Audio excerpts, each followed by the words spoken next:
Hola, ¿cómo les va? En la clase de hoy vamos a hablar de ángulos. Habíamos visto ya cuando estuvimos viendo el tema de metrología dimensional, que la metrología dimensional se encargaba de mediciones lineales y angulares. Ahora vamos a profundizar un poquitito más en el tema ángulos. Primero vamos a la típica definición de la geometría de lo que es un ángulo. ¿Sí? Un ángulo es la parte del plano comprendida entre dos semirrectas que tienen el mismo punto de origen o vértice. Es decir, que si yo partiendo de un mismo punto dibujo dos semirrectas, el espacio del plano que queda comprendido en el medio es lo que denominamos un ángulo. Bien, ¿en qué estamos acostumbrados a medirlos los ángulos? La unidad tradicional en la que medimos los ángulos es el grado sexagesimal. El grado sexagesimal, para definirse, utiliza de nuestra querida figura geométrica la circunferencia. Si nosotros dividimos una circunferencia en 360 partes iguales, cada una de esas partes tendrá un ángulo de 1 grado en su interior. Es como si una pizza la dividiéramos en 360 porciones idénticas, entonces 1 grado sería el ángulo correspondiente a esa 360ª parte de la circunferencia. Bien, a su vez, cuando tenemos que medir ángulos inferiores a 1 grado, utilizamos sus subunidades. En particular, hay dos, el minuto y el segundo. 1 grado se divide en 60 minutos y a su vez 1 minuto se divide en 60 segundos. Para las fracciones más pequeñas que el segundo utilizamos notación decimal. Hablamos de décimas, de milésimas de segundo. Bien. Además de su uso en la geometría y en la ingeniería en general, los ángulos históricamente han tenido mucha importancia para el posicionamiento de un elemento, de un móvil o de cualquier elemento sobre la superficie terrestre. Para esto, lo que se ha hecho es dividir la Tierra, la esfera terrestre, en círculos verticales que salen del polo norte, llegan al polo sur y vuelven al polo norte, que los llamamos meridianos, y círculos paralelos a la línea del ecuador, que los llamamos justamente paralelos. Entonces, nosotros determinamos una posición sobre la Tierra indicando los grados con respecto al meridiano de referencia y al paralelo de referencia. El meridiano de referencia es el meridiano de Greenwich, que el que pasa justamente por el observatorio de Greenwich en Londres, y el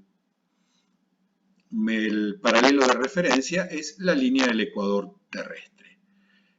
En particular, nuestra universidad se encuentra en la dirección que se indica ahí.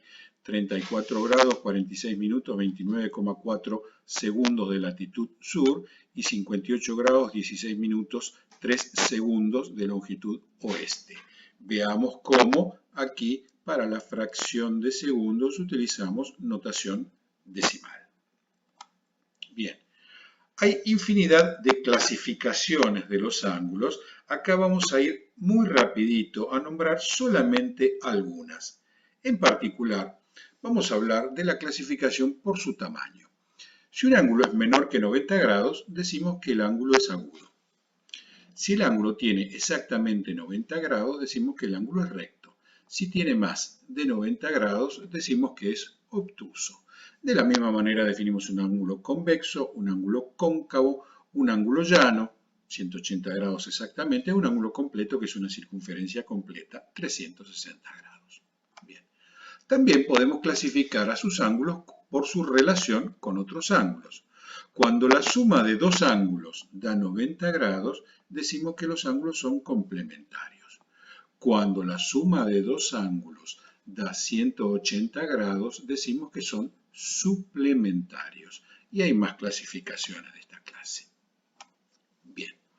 Ahora, en ingeniería utilizamos otro sistema angular, que lo vimos precisamente cuando hablamos de sistemas de unidades y vimos que había una unidad suplementaria para medir ángulos en el sistema internacional, que era el radián. Y ya en su momento definimos lo que era el radián, que es el ángulo plano central que delimita la circunferencia, un ángulo de longitud igual al radio. O sea que si yo en una circunferencia marco el radio y con la misma longitud que tiene el radio trazo un arco sobre la circunferencia, de manera de que esto de aquí a acá mida un radio, por supuesto, y esto de aquí a acá mida exactamente un radio, el ángulo que se forma aquí es un ángulo de un radián. Entonces el radián es el ángulo que se forma en una circunferencia cuando el arco sobre la misma tiene exactamente la misma longitud que el radio. Bien, y ahora recordemos un poquitito de geometría, ¿sí? La fórmula de la longitud de la circunferencia era, o sea, la longitud del perímetro, el largo que tiene una circunferencia. Acuérdense que la fórmula tradicional era 2pi veces el radio, 2pi por radio. Entonces, si yo armo un ángulo de un radián, evidentemente voy a recorrer sobre la circunferencia un radio. Si armo un ángulo de un segundo radián, voy a tener 2 radios. De la misma manera, un tercer, un cuarto, un quinto y un sexto radián, yo voy a haber recorrido sobre la circunferencia 6 radios. Y como el largo de la circunferencia era 2pi veces el radio, evidentemente este pedacito que me quedó acá es la parte decimal de los 2pi, redondeando, ¿sí? 2pi son 6,28. Por lo tanto, observen cómo en la circunferencia me entraron 6 radios y un poquito, que es el 0,28. De acá podemos deducir simplemente que si una circunferencia tiene 360 grados, entonces va a tener 2pi radianes como medición angular en el sistema circular. Entonces, acá tenemos ya la forma de convertir de una unidad a la otra. 360 grados son exactamente 2pi radianes. Fíjense que no pongo 6,28 radianes, porque pi es un número irracional, tiene infinitos decimales. Por lo tanto, cualquier número que yo le pongo a pi con una cantidad de decimales acotada, estoy cometiendo un error de aproximación. En cambio, si yo escribo pi, no hay ningún error de aproximación. La cifra es exacta. Bien, y vamos a ver algunos ángulos característicos, ¿sí? Si 360 grados son 2pi radianes, 180 grados, la mitad, evidentemente va a ser pi. 90 grados es la mitad de 180, por lo tanto va a ser pi sobre 2. 30 grados, que es la sexta parte de 180, evidentemente va a ser pi sobre 6. 60 grados, que es la tercera parte de 180, va a ser pi sobre 3. Y de esa manera siempre, por lo menos, los ángulos característicos los vamos mencionando como fracciones de pi sin necesidad de estar redondeando. Bien, ¿con qué medimos ángulos habitualmente? Estamos muy acostumbrados a que los ángulos se miden nada más ni nada menos que con el transportador. ¿Sí? No creo que con este en particular, pero sí con este.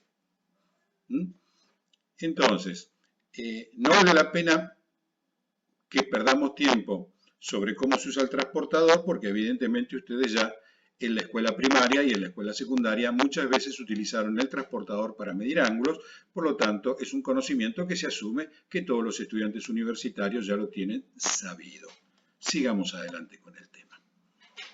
Cuando nos vamos a la industria, cuando en procesos de metrología se deben medir ángulos, se utiliza una variante en particular que se denomina el goniómetro. El goniómetro no es otra cosa que un transportador, digamos, para uso industrial, que tiene formas adecuadas al uso que se le va a dar dentro de la mecánica y de la industria en general. Esos son goniómetros, medidores de ángulos que se utilizan regularmente en la industria, en los laboratorios de metrología.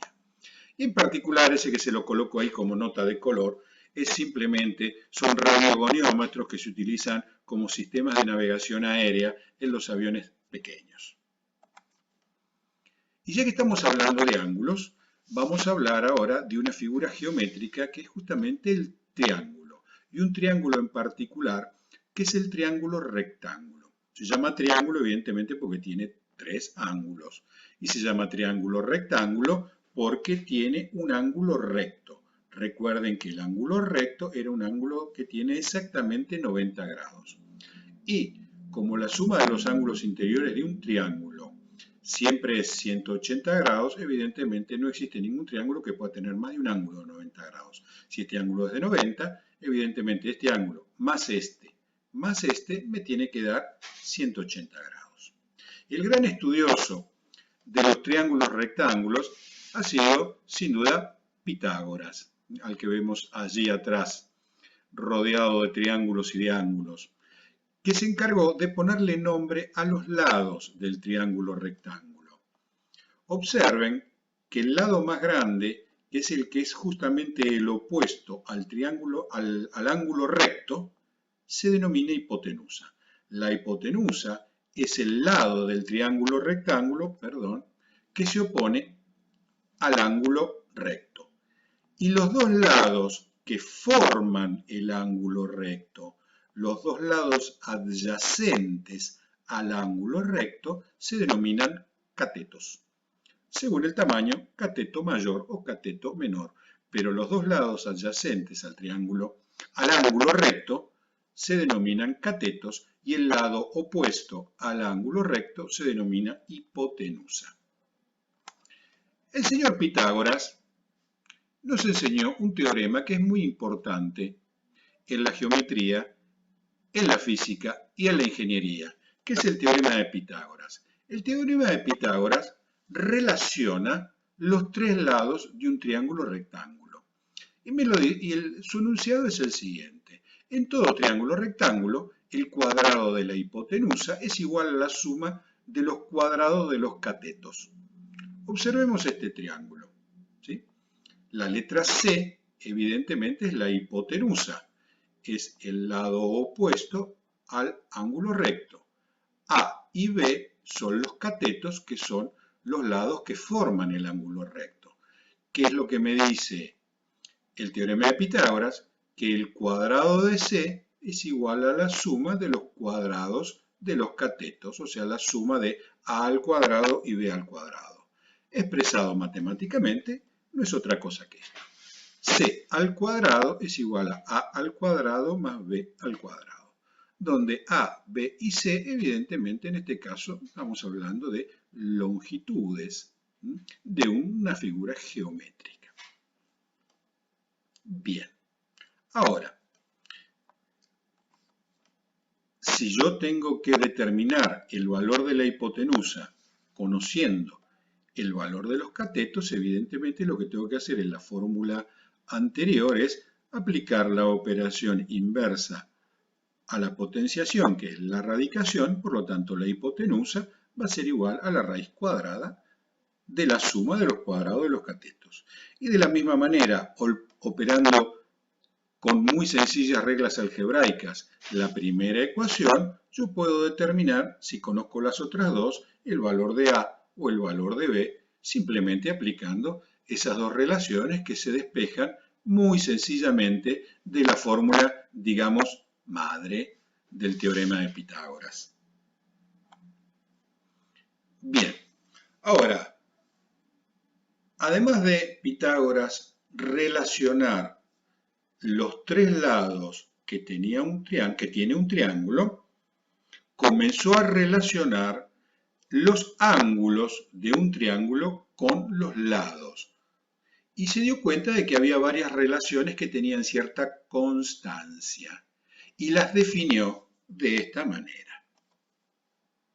Él definió una relación trigonométrica que la llamó seno de un ángulo de esta manera. Observen este triángulo, ¿sí? Tengo mi ángulo recto, mi hipotenusa que es AB, tengo este cateto y tengo este otro cateto. Observen una cosa, acá tengo mi ángulo alfa. BC es el cateto opuesto a alfa y AB es la hipotenusa. Defino el seno de un ángulo como la relación entre el cateto opuesto al ángulo y la hipotenusa, entre esta longitud y esta longitud. El cociente entre esta longitud y esta longitud la defino como el seno de este ángulo alfa.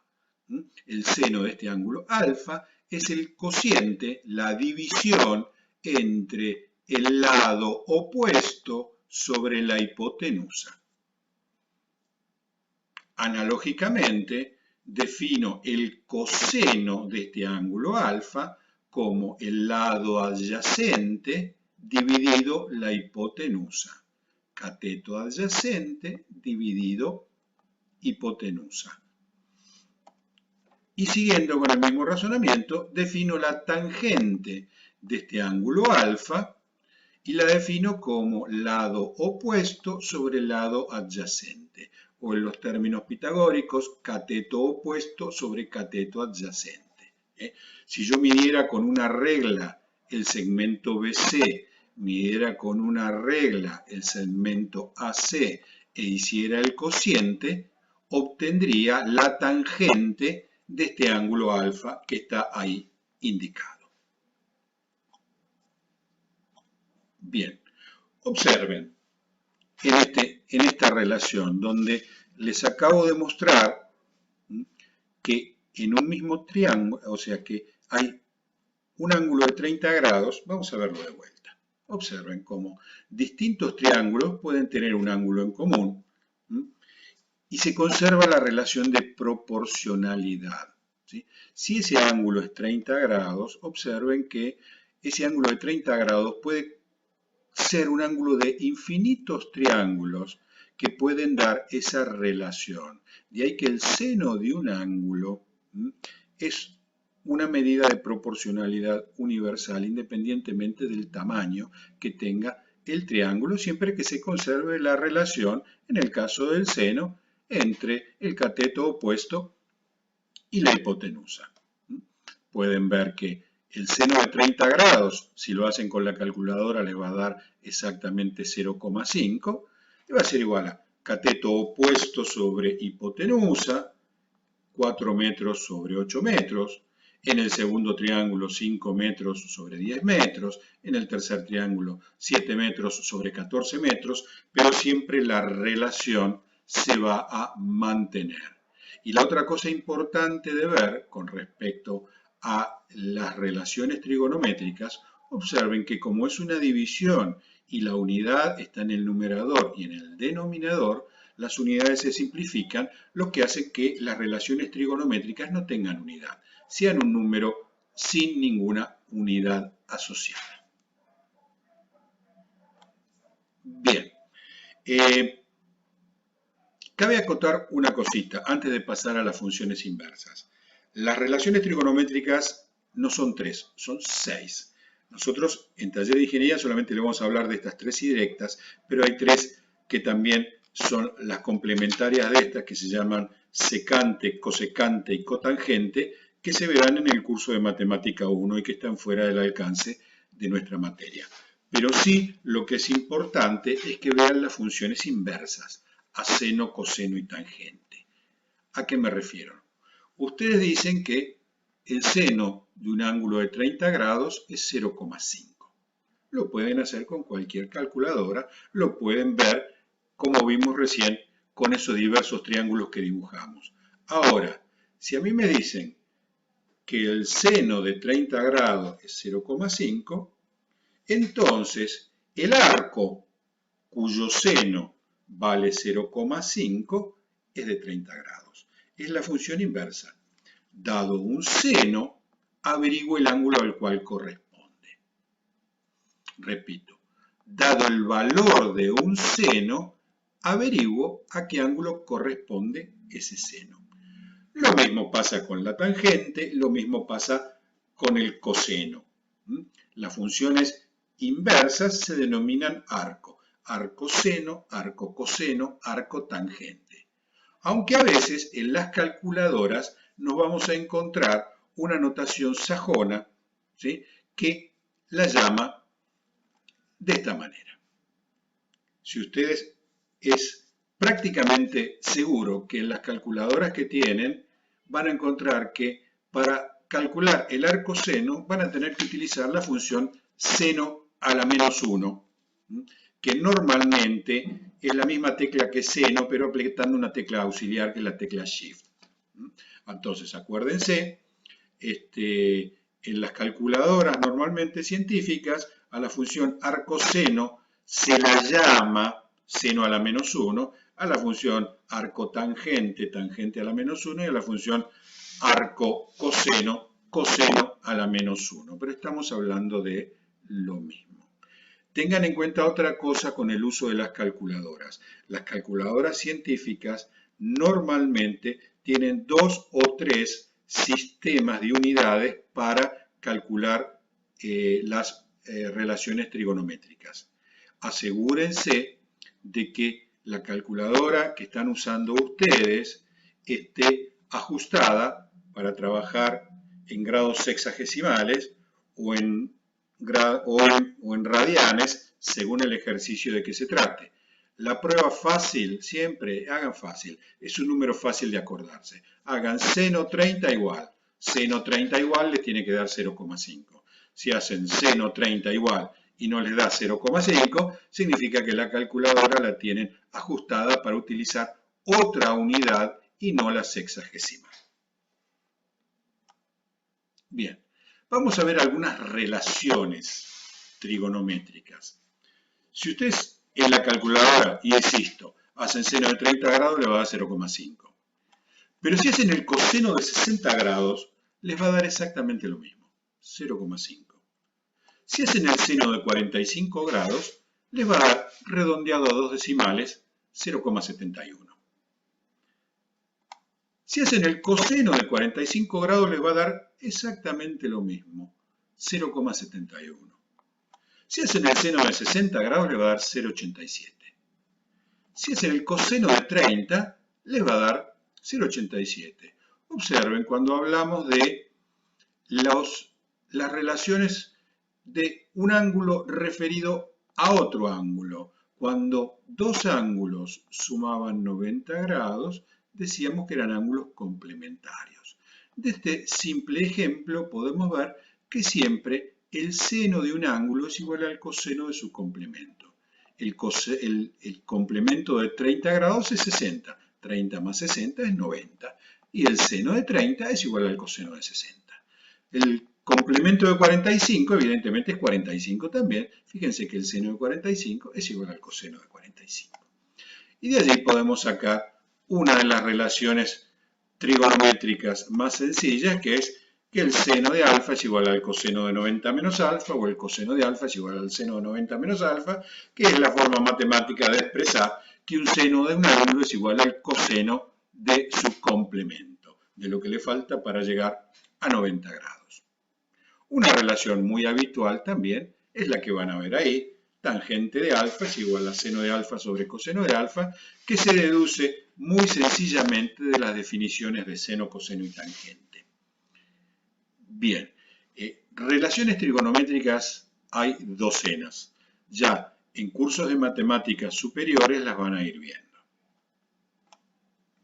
Vamos a ver un teorema en particular que también se utiliza en diversos problemas y ejercicios y cálculos, que es el teorema del seno. Primero, una aclaración, y quiero insistir en esto. El teorema de Pitágoras se aplica exclusivamente a triángulos rectángulos. Insisto, el teorema de Pitágoras se aplica exclusivamente a triángulos rectángulos. En cambio, el teorema del seno se puede aplicar a cualquier tipo de triángulo. Como el triángulo rectángulo entra en la categoría de cualquier tipo, entonces el teorema del seno se aplica a cualquier tipo de triángulo, incluido el rectángulo. El teorema del seno me muestra una relación entre lados y el ángulo que se le opone. Observen, tengo el ángulo alfa que está opuesto al lado A. Tengo el ángulo beta que está opuesto al lado B. tengo el ángulo gamma que está opuesto al lado C. ¿Qué es lo que me dice el teorema del seno? Que en un triángulo rectángulo la relación entre un lado y el seno del ángulo que se le opone es constante. Fíjense que A dividido el seno de alfa es igual a B dividido el seno de beta y es igual a C dividido el seno de gamma. Tengo esta doble igualdad. En todo triángulo, la relación entre un lado y el ángulo que se le opone es constante. Eso me dice el teorema del seno. Bien. El teorema del coseno es un poco más complejo. Se los damos básicamente porque hay uno de los ejercicios de la guía, que es el ejercicio del satélite ARSAT, que en una de las partes del desarrollo para poder llegar a la solución del problema se tiene que usar este teorema. Por eso se lo damos, a pesar de que parezca un poco complejo. Y también me arma una relación entre los lados y los ángulos de un triángulo. Observen ustedes, la primera forma del teorema del coseno me dice que este lado al cuadrado es igual a la suma de los cuadrados de los otros dos lados menos 2 veces el producto de los otros lados por el coseno del ángulo comprendido. A al cuadrado, este lado al cuadrado, es igual a este lado al cuadrado más este lado al cuadrado menos 2 veces este por el coseno del ángulo que forman estos dos lados. Y esa misma relación se aplica a los tres ángulos y los tres lados del triángulo. Bien, ahora, hasta ahora trataba de no utilizar la palabra función y les hablaba siempre de relaciones trigonométricas. Ahora, ¿qué sucede? Que si yo al ángulo le doy diversos valores y voy calculando el valor del seno del ángulo, evidentemente voy a poder obtener una función donde a cada valor de ángulo le corresponde un valor del seno del ángulo. Entonces sería una función del tipo y igual a f de x, donde f de x es igual a seno de x, entonces me queda una función igual a y igual a seno de x. Y como en ingeniería muchas veces esa variable no es una x genérica, sino que es la t de tiempo, entonces muchas veces hablamos de f de t igual a seno de t. Bien, observen una cosa. Coloco aquí mi par de ejes cartesianos. Acá vemos lo importante, ¿sí?, que es utilizar el sistema radial, porque evidentemente en el sistema radial yo tengo longitudes que puedo representar sobre un eje cartesiano, cosa que no puedo hacer de manera sencilla con un sexagesimal. Y simplemente lo que voy a hacer es calcular el valor de seno para distintos valores del ángulo. Acuérdense, pi sobre 6 era 30 grados, seno de 30 es 0,5, pi sobre 4 es 45 grados, 0,7, pi sobre 3 es 60, seno de 60 es 0,87, pi sobre 2 es 90, seno de 90 es 1.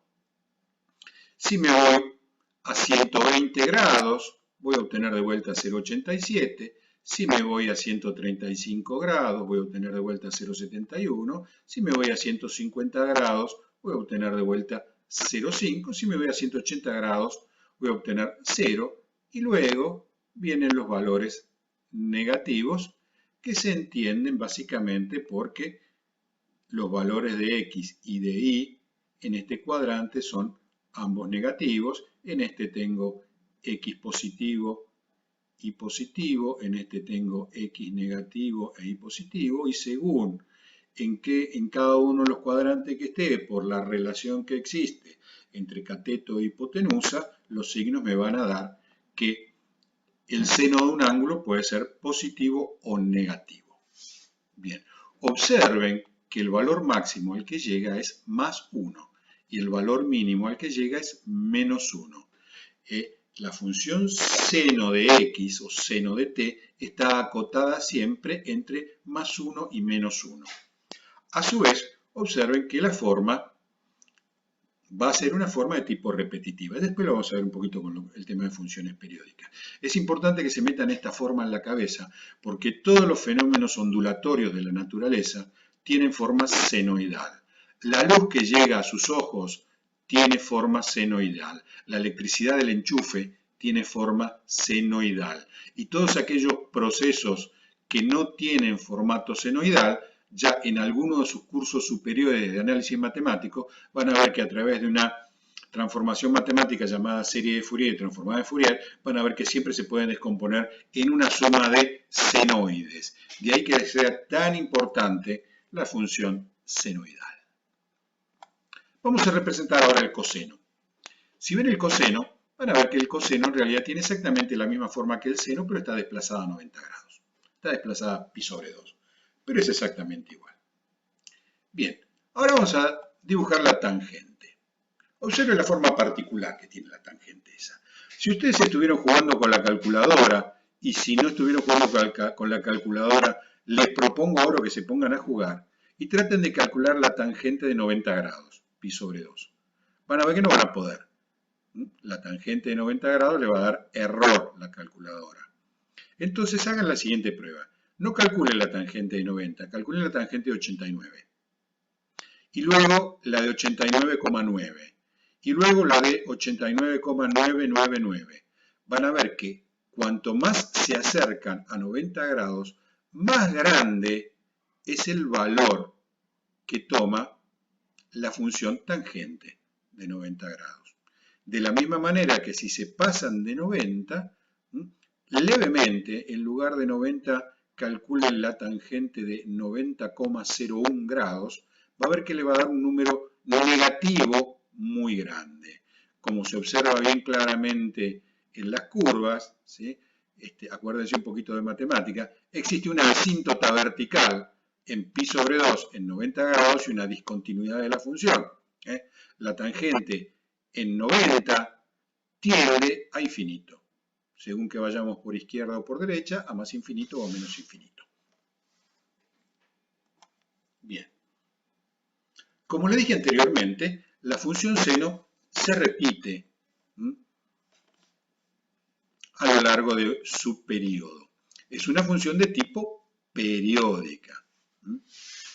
Y es una función periódica de periodo P cuando, luego de haber pasado el periodo, la función se repite. Es muy simple. Chicos, si ustedes hacen el seno de 30 grados, le va a dar 0,5. Si ustedes hacen el seno de 360 más 30, les va a volver a dar 0,5. Si ustedes calculan el seno de 720 más 30, les va a volver a dar 0,5. La función seno, como la función coseno, son funciones periódicas cuyo periodo P es de 360 grados, o lo mismo que decir de 2pi radianes. Ese es el periodo de la función seno. Bien, vamos a hacer ahora un pequeño ejercicio de aplicación de trigonometría. Observen este ejercicio. ¿Sí? Tengo un poste de electricidad, un palo, que tiene 4 metros de alto. Para que ese palo no se mueva, para que ese poste no se mueva, lo voy a sujetar al piso con 2 tensores de alambre. Estos 2 tensores de alambre me sostienen el poste para que no se tambalee con el viento, con los movimientos. El experto en instalación de postes de alumbrado determina que el ángulo que debe tener el tensor con el piso es de 50 grados. Lo que necesito saber es cuál es el largo del tensor. ¿Cuánto alambre le tengo que dar al trabajador que va a ir a instalar el poste de electricidad si se respeta este ángulo de 50 grados? O sea, ¿qué largo tiene que tener este tensor de alambre que se ve aquí? Veamos cómo se soluciona esto. Hacemos nuevamente un dibujo de nuestro problema. Tenemos el poste, vemos que ese poste mide 4 metros de alto, tenemos el tensor y tenemos el ángulo de 50 grados que nos da el enunciado con el cual tenemos que clavar el alambre al piso. Al largo del alambre lo llamo X. A la distancia que hay entre el poste y el sitio donde anclamos el tensor, la llamo L.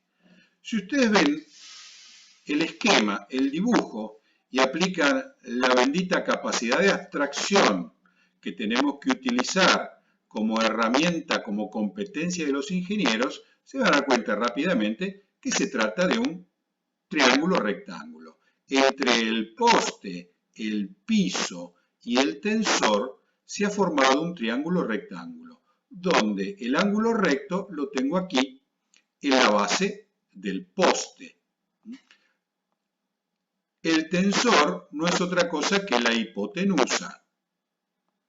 Y el poste no es otra cosa que un cateto del triángulo.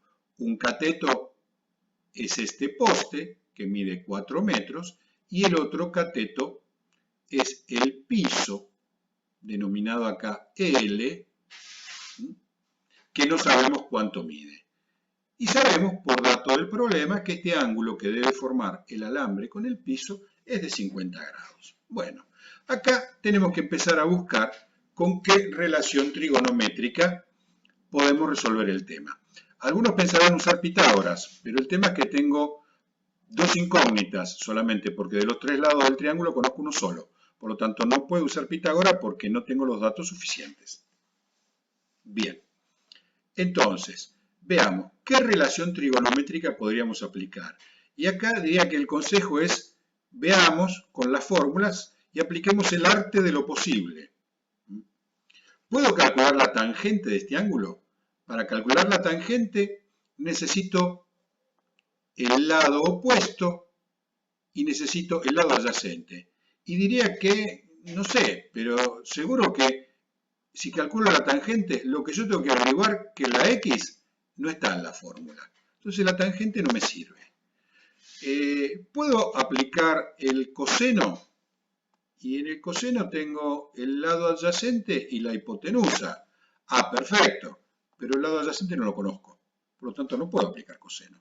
¿Qué me queda? Y me queda el seno. ¿Qué es lo que me dice el seno? Lado opuesto sobre hipotenusa. Ah, bueno, entonces sí. ¿Por qué? Porque el seno lo tengo, seno de 50 grados. El lado opuesto lo tengo, son 4 metros. ¿Qué me falta? Solamente la hipotenusa. Tengo una sola incógnita. Como tengo una sola incógnita, entonces puedo resolver el dato. Lo planteamos. Seno de 50 grados es igual a 4 metros sobre X. Seno de 50 grados es igual a cateto opuesto sobre hipotenusa. Definición clásica de seno. Bien. Despejemos. La X que estaba acá dividiendo, por los tradicionales pasajes de términos que vimos en la secundaria, la paso aquí multiplicando. ¿Sí? Entonces me quedó X por el seno de 50 grados igual a 4 metros. Sigamos. Entonces, ahora, este seno de 50 grados que estaba multiplicando a la X, de vuelta por pasaje de términos elementales, lo paso al otro lado dividiendo. Que me quedó entonces, X es igual a 4 metros sobre el seno de 50 grados. 4 metros es un dato, seno de 50 grados lo calculo con la calculadora, por lo tanto puedo determinar X. Ahí tengo cuánto vale el seno de 50 grados, 0,766. Y acá tengo, cuando haga la cuenta, lo que me va a dar el largo. Entonces, el tensor va a medir 5,22 metros. Como necesito dos tensores, ¿sí? Porque tengo un tensor de cada lado del poste, evidentemente al operario le voy a tener que dar 10,44 metros de alambre más un resto, ¿sí? Un adicional para lo que pueda gastar en el armado de la cosa, en la conexión, en el atado y demás. Pero ya sé cuánto alambre necesito. Bien, muy bien. Ahora, ¿Se podrá calcular L? ¿Cuánto valdrá esto? El largo. ¿A qué distancia del poste tengo que clavar el alambre? Simplifiquémosle la vida al trabajador. Digámosle a cuánta distancia del poste lo tiene que poner. ¿Se animan a hacerlo ustedes?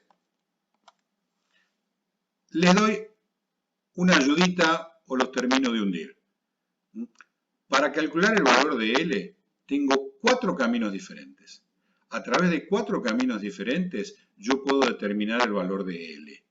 Los invito a que vayan probando cada uno de los 4 y determinen cuáles son las 4 formas de calcular ese valor de L que figura allí.